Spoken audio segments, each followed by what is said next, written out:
Hey, my mistake is going to a matinee of the play Waiting for Godot. Afterwards, I sit there on the hard plastic seat. An Altoid lozenge is stuck to my yoga pants like a barnacle. My mind's a swirling vortex of existential dread. What's the point of any of this? I ponder, staring at the Altoid lozenges in their tin can. We're all just specks of dust on a cosmic treadmill, hurtling towards an inevitable abyss. I stumble out of the theater. The sun is a giant ball of fire, mocking my despair with its relentless optimism.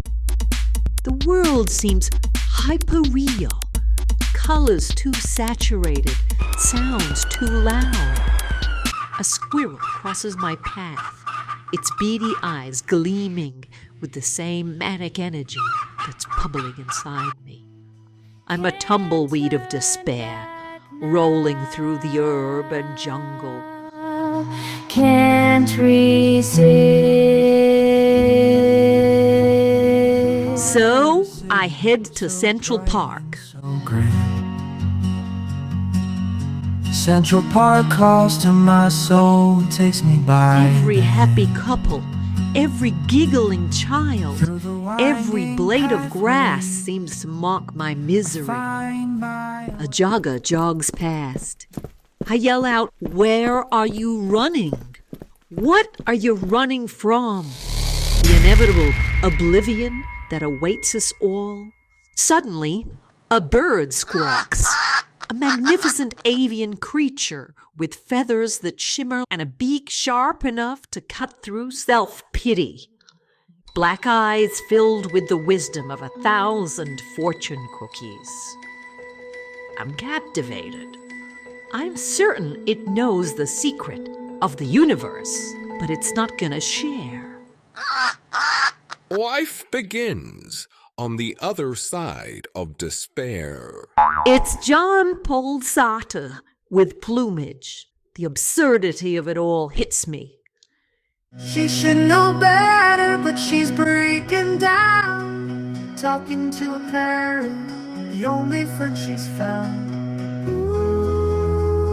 I throw my head back and laugh with tears streaming down my face. I find myself joining a group of people huddled together, their eyes glued to binoculars and telescopes.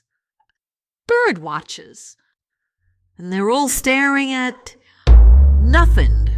At least that's what it looks like to me. What are you looking at? We're waiting for the warbler. A rerun of Waiting for Godot? The man hands me a pair of binoculars. Here, Take a look. I raise them to my eyes, expecting to see nothing but my own empty void reflected back. But then I see it. The warbler. It's even more stunning than the parrot, with its delicate feathers and its tiny jewel-like eyes. It's singing a song so beautiful, it makes my heart feel like it's doing a tango.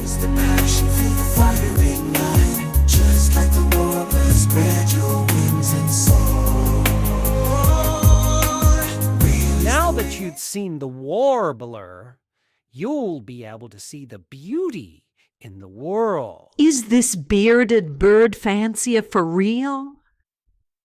But as I watch the warbler, some sort of strange and weird sense of peace washes over me. Song, it brings me peace in this world of chaos and unease. Maybe, just maybe, there is no point to it all. Maybe that's the point. Maybe the goal is simply to experience, to feel, to be, to see. And that's the secret of the birds. They know.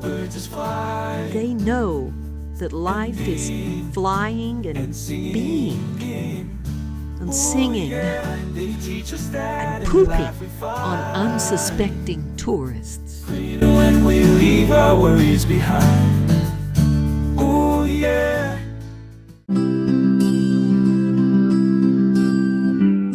It's the end of the story, the closing of time. We once stood as one, in harmony we sung.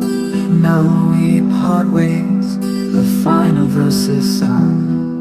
With heavy hearts, we bid each other adieu.